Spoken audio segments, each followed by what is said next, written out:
श्रीमद्भगवद गीता महापुराण की जय हो। जय श्री मोर मुकुट बंशीधारी कृष्ण कन्हैया द्वारकाधीश ठाकुर जी महाराज की जय हो। श्रीमद्भगवद गीता महापुराण के दूसरे अध्याय का महत्व प्रारंभ। श्री भगवान कहते हैं, लक्ष्मी, प्रथम अध्याय के महत्व का उत्तम उपाख्यान मैंने तुम्हें सुना दिया। अब अन्य अध्यायों के महत्व स्मरण करो। दक्षिण दिशा में वेदवेता ब्राह्मण के पुरंदरपुर नामक नगर में श्रीमान देव शर्मा नामक एक विद्वान ब्राह्मण रहते थे। वे अतिथियों के पूजक, स्वाध्यायशील, वेद शास्त्रों में विशेषज्ञ, यज्ञों का अनुष्ठान करने वाले और तपस्वियों के सदा ही प्रिय थे। उन्होंने उत्तम द्रव्यों के द्वारा अग्नि में हवन करके दीर्घ काल तक देवताओं को तृप्त किया, किंतु उन धर्मात्मा ब्राह्मण को कभी सदा रहने वाली शांति न मिली। वे परम कल्याणमय तत्व का ज्ञान प्राप्त करने की इच्छा से प्रतिदिन प्रचुर सामग्रियों के द्वारा सत्य संकल्प द्वारा तपस्वियों की सेवा करने लगे। इस प्रकार शुभ आचरण करते हुए उन्हें बहुत समय बीत गया। तदंतर एक दिन पृथ्वी पर उनके समक्ष एक त्यागी महात्मा प्रकट हुए। वे पूर्ण अनुभवी, आकांक्षा रहित, नासिका के अग्रभाग पर दृष्टि रखने वाले तथा शांतिचित्त थे। निरंतर परमात्मा के चिंतन में संलग्न हो वे सदा आनंद विभोर रहते थे। देव शर्मा ने उन नित्य संतुष्ट तपस्वियों को शुद्ध भाव से प्रणाम किया और पूछा, महात्मन, मुझे शांतिमय स्थिति कैसे प्राप्त होगी? तब उन आत्मज्ञानी संत ने देव शर्मा को सौपुर ग्राम के निवासी मित्रवान का, जो बकरियों का चरवाहा था, परिचय दिया और कहा, वही तुम्हें उपदेश देगा। यह सुनकर देव शर्मा ने महात्मा के चरणों की वंदना की और समृद्धशाली सौपुर ग्राम में पहुंचकर उसके उत्तर भाग में एक विशाल वन देखा। उसी वन में नदी के किनारे एक शिला पर मित्रवान बैठा था। उसके नेत्र आनंद तिरेक से निश्चल हो रहे थे। वह अपलक दृष्टि से देख रहा था। वह स्थान आपस में स्वाभाविक वैर छोड़कर एकत्रित हुए परस्पर विरोधी जंतुओं से घिरा था। वहां उद्यान में मंद मंद वायु चल रही थी। मृगों के झुंड शांत भाव से बैठे थे और मित्रवान दया से भरी हुई आनंदमयी मनोहरणी दृष्टि से पृथ्वी पर मानो अमृत छिड़क रहा था। इस रूप में उसे देखकर देव शर्मा का मन प्रसन्न हो गया।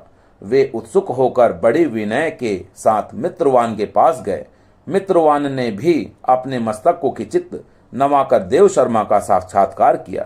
तदंतर विद्वान देव शर्मा अनन्य चित्त से मित्रवान के समीप गए और उसके ध्यान का समय समाप्त हो गया। उस समय उन्होंने अपने मन की बात पूछी, महाभाग, मैं आत्मा का ज्ञान प्राप्त करना चाहता हूँ। मेरे इस मनोरथ की पूर्ति के लिए मुझे किसी ऐसे उपाय का उपदेश कीजिए जिसके द्वारा सिद्धि प्राप्त हो चुकी हो। देव शर्मा की बात सुनकर मित्रवान ने एक क्षण तक कुछ विचार किया। उसके बाद इस प्रकार कहा, विद्वान, एक समय की बात है, मैं मन के भीतर बकरियों की रक्षा कर रहा था। इतने में ही एक भयंकर बाघ पर मेरी दृष्टि पड़ी, जो मानो सबको ग्रास लेना चाहता था।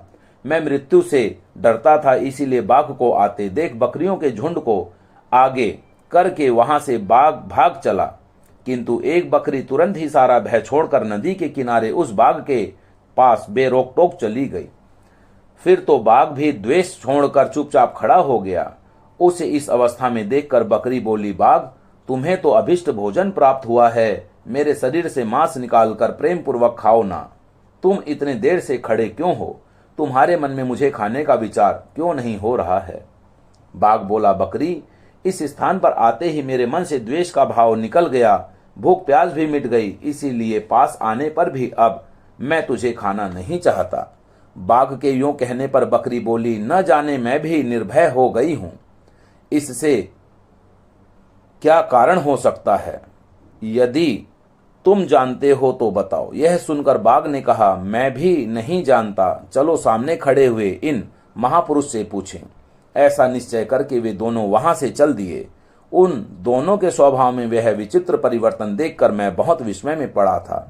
इतने में ही उन्होंने मुझसे ही आकर प्रश्न किया। वहां वृक्ष की शाखा पर एक वानर राज था।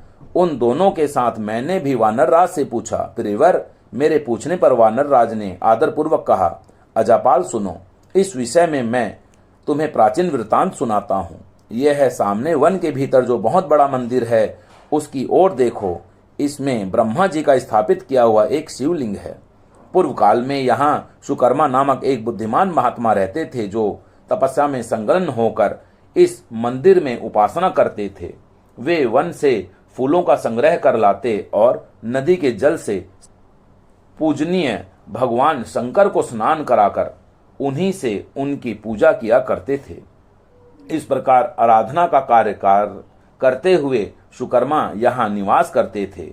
बहुत समय के बाद उनके समीप किसी अतिथि का आगमन हुआ।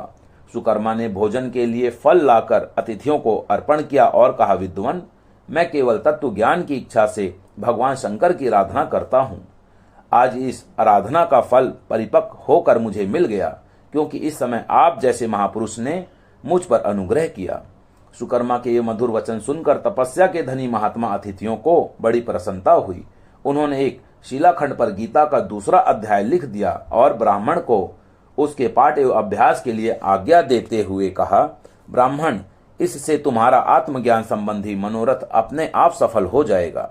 यूं कहकर वे बुद्धिमान तपस्वी सुकर्मा के सामने ही उनके देखते देखते अंतर्ध्यान हो गए।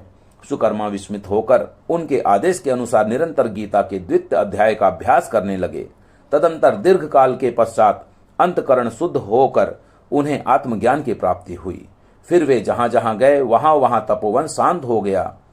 उनमें शीत उष्ण और राग द्वेष आदि की बाधाएं दूर हो गई। इतना ही नहीं, उन स्थानों में भूख प्यास का कष्ट भी जाता रहा तथा भय का सर्वथा अभाव हो गया। यह वह द्वितीय अध्याय के जप करने वाले सुकर्मा ब्राह्मण की तपस्या का ही प्रभाव समझो। मित्रवान कहता है, वानरराज के यूं कहने पर मैं प्रसन्नतापूर्वक बकरी और बाघ के साथ उस मंदिर की ओर गया। वहां जाकर शिलाखंड पर लिखे हुए गीता के द्वितीय अध्याय को मैंने देखा और पढ़ा। उसी की आवृत्ति करने से मैं तपस्या का पार पा लिया है। अतः भद्र पुरुष, तुम भी सदा द्वितीय अध्याय की ही आवृत्ति किया करो। ऐसा करने पर मुक्ति तुमसे दूर नहीं रहेगी।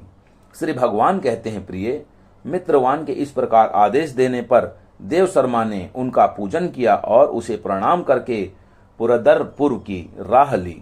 वहां किसी देवालय में पूर्वोक्त आत्मज्ञानी महात्मा को पाकर उन्होंने यह सारा वृत्तांत निवेदन किया और सबसे पहले उन्हीं से द्वितीय अध्याय को पढ़ा।